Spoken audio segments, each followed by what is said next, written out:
Hi, Daddy. If you like what you see, comment and subscribe. Sipping on a 40.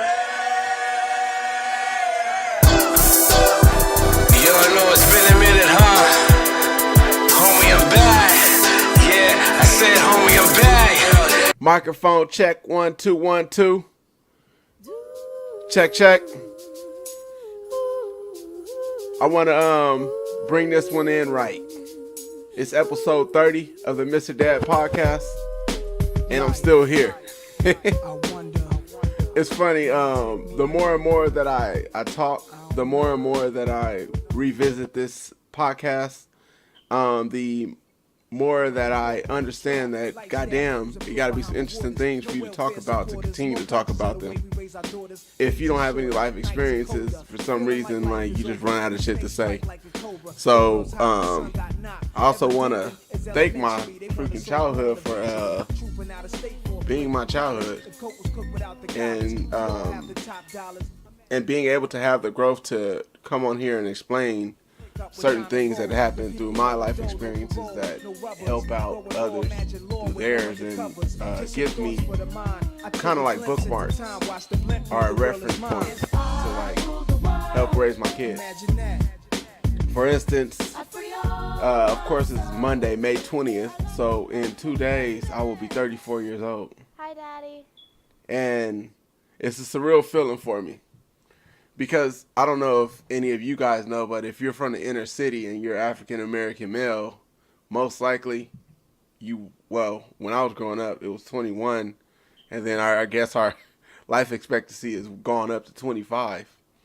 So I wanted to like take a day to reflect, and not only because, of course, like it's going to be another celebration to me, but to celebrate the fact that my daughter this year, every time I get older, I think, dang, it's a closer year to for me, for her to like get closer to that teenage that we all like grimace at, because it's when they start to forget about us and start understanding, and thinking about them more, which is cool. But right now, what's come about for me mentally in my 33 years on this earth is that everything's new. When I first started this podcast, this video cast, or fuck you, Randy, this vlog, I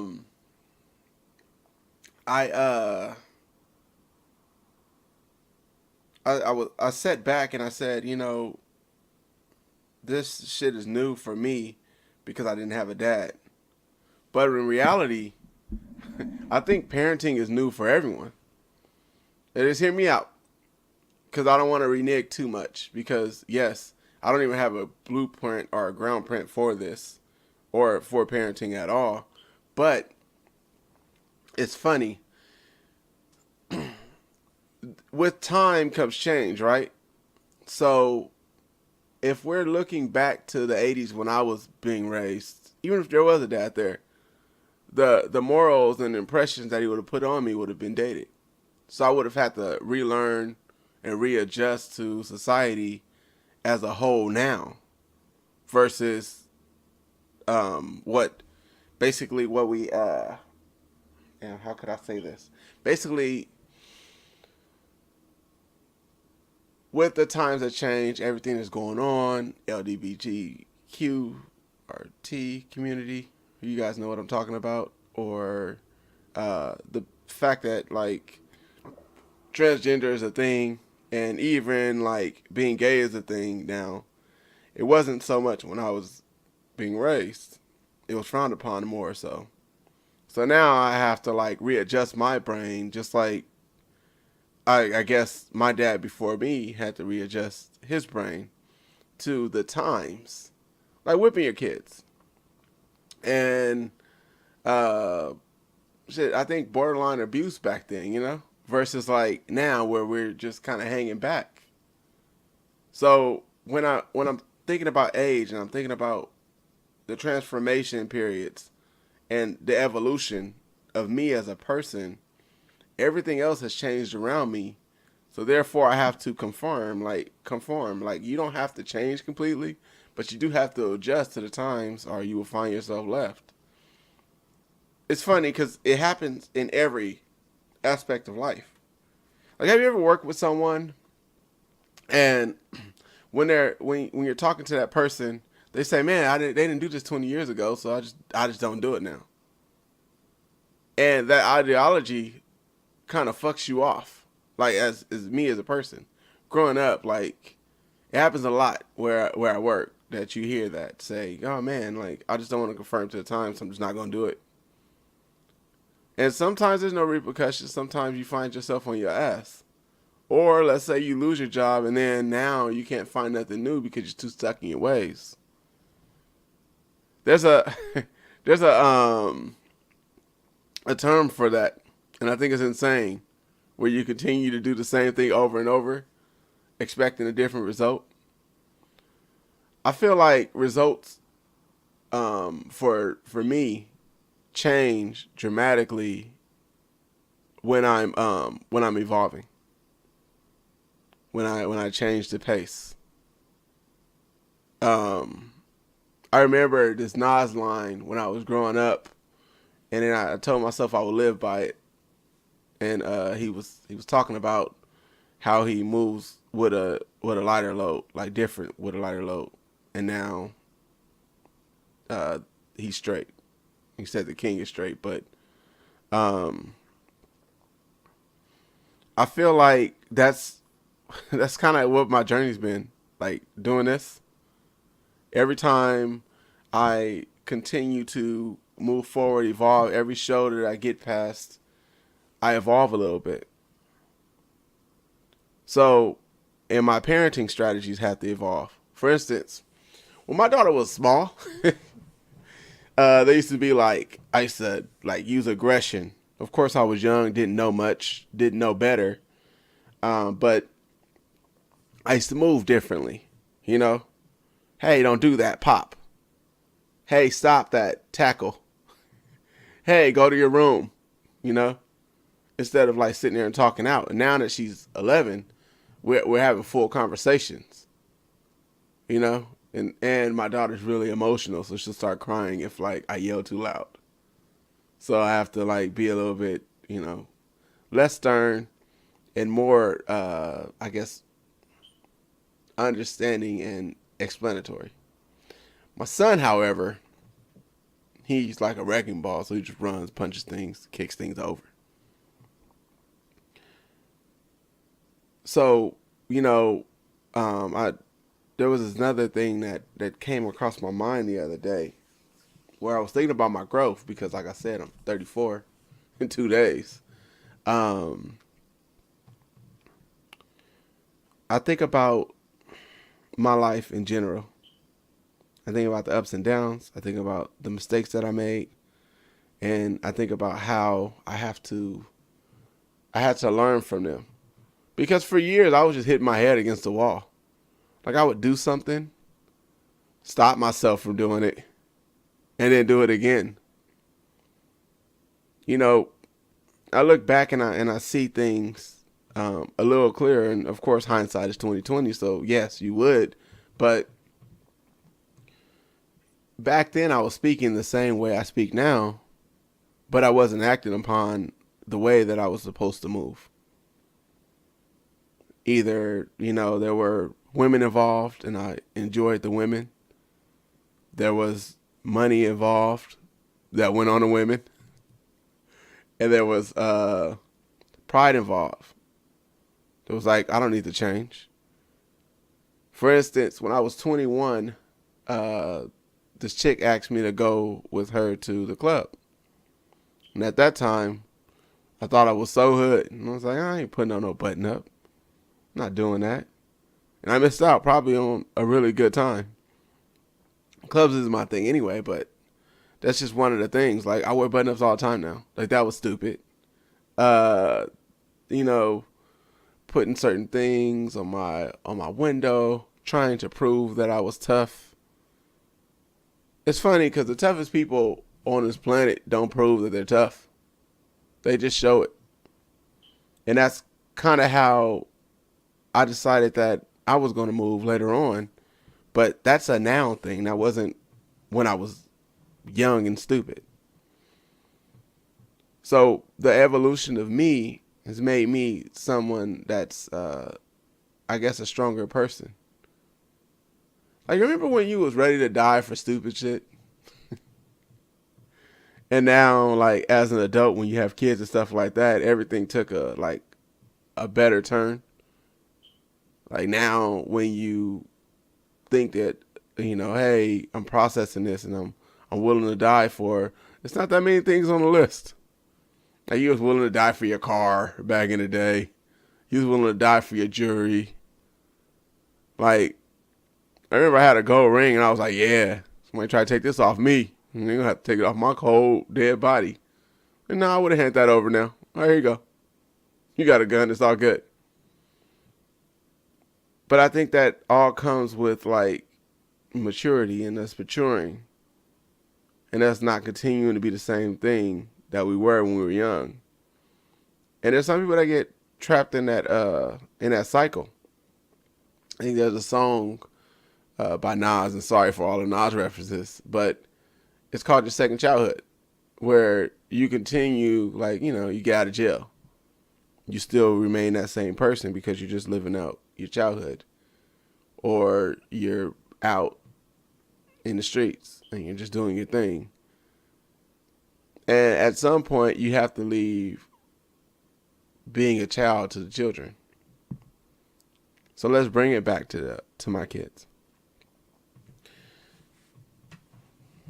The other day, talking to my son, right, and he has no idea. Right now, he's just a character. He acts all the time. He just does his thing, and I'm totally fine with it because I'm dad, and I used to do my thing too, and I was crazy. And we're having a conversation. He's like, Dad, it's like, yeah. He's like, I love you, and I'm like, I love you too, son. He was like, but sometimes I just really want to fight you. And I said, son, what does that even mean? He was like, Daddy, I just want to fight. And I'm like, well, why? He's like, I don't know, son. Something about Power Rangers and I'm the zombie. And then he started going into his soliloquy that he always does, where he just starts talking about random things. And I just listen to him and I say, son, okay. And then I end up being the zombie that he can fight because he has to save the world and blah, blah, blah. And for a moment in time, like, I get sucked back into my childhood and I think about the things that, like, I used to do and how I was a Power Ranger and how I was, I think I was just a Mighty Morphin Power Ranger and the Ninja Turtles. And that's all I wanted to do. And sometimes it's refreshing to go back to your adolescent days and be reminded over and over, like, who you were. I'm 34 years old and I'm flipping around the room. Well, 33. I'll be 34 in 2 days. But I'm flipping around a room. I'm leg sweeping. I'm doing all these things because I want to bring a happiness to my child. Was I too tough and macho to do this at 22? Like, my daughter was in her mom's stomach when I was 22. But was I too tough and macho to, like, do that? And did parenthood make me soft, or did it make me better? My homeboy always talks about reflection. And you have to be able to reflect. You have to be able to understand the things that go on in your life and be able to learn from them. And as I reflect, I see there was a lot of shortcomings that I had early that became, like, important as life, like, moved forward. There's an ongoing saying in, like, the black community that things don't come our way, so we have to make a way. We understand that we have to work twice as hard to get somewhere that someone probably works regular for. There has to be a form of intensity that comes along, that there's a whole nother level to it. And as we cross those letters and we get to those paths, we want to continue to be great, right? So I don't, and my older self doesn't get mad at those things because you start to understand. When I turned 42, right? My daughter would be 20. That's crazy to say. And universe willing, I'll be here to continue to guide. But there's so much information that I can give her now. Just because I lived and I was around and I could do certain things. Like, for me in my age group, when I was growing up, and it's going to be horrible to say, 22 was late to have a kid. I remember when my daughter's mom was pregnant and we were over at her dad's house on 121st. And one of the ladies came out and said, "How old are you?" I said, 22. She's like, "Is this your first baby?" I was like, "Yeah." She's like, "That's good." And I was like, I'm over here scared as hell to have this baby. But I was a grown up, but like not really. Like I don't feel like you're a grown up until you're like 25, 26. But I remember having that conversation with her. She's like, "That's good. Like, you don't have a bunch of kids. You're not running around like blah, blah, blah." And I was like, man, that's crazy because it's true. Like all my homeboys had babies by then in their late teens, very early 20s. And it was like, I felt like I was like super young and I wasn't. Like my sister had her son at 16, and my other sister had her son at 18.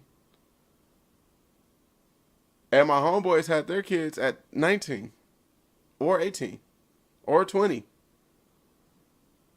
I was a late bloomer, but I would still tell my daughter to this day now, like, yo, don't have any kids. And my son, don't have any kids until you're 25, 26. You're established. You're done with college. If you want to go to college. And if you don't, have a plan. Because I do feel like college is not for everyone. But have a plan. Make sure that your moves are beneficial for you and your child. Because my moves were beneficial for me when I was growing up. And that's what I'm talking about, evolution, evolving. Sometimes evolution doesn't come through one person. Generational wealth is just that. It rolls over from generation to generation. Owning property, things like that. Those things are passed down. So that's where I am now as an adult. That's where I am now, approaching 34. 34. Ugh, man, I wish. No, I don't. I don't wish. 24 Mister was trash. But that's just where I am. And I'm going to continue to teach and evolve and continue to be great. So next week, you guys won't be hearing from me by myself. I think I've done a lot of monologues. Next week I have a guest. And then the week after that I have a few guests. So I thank you guys again for walking through with me and keeping it a buck. I gotta get out of here now, y'all, and raise these kids.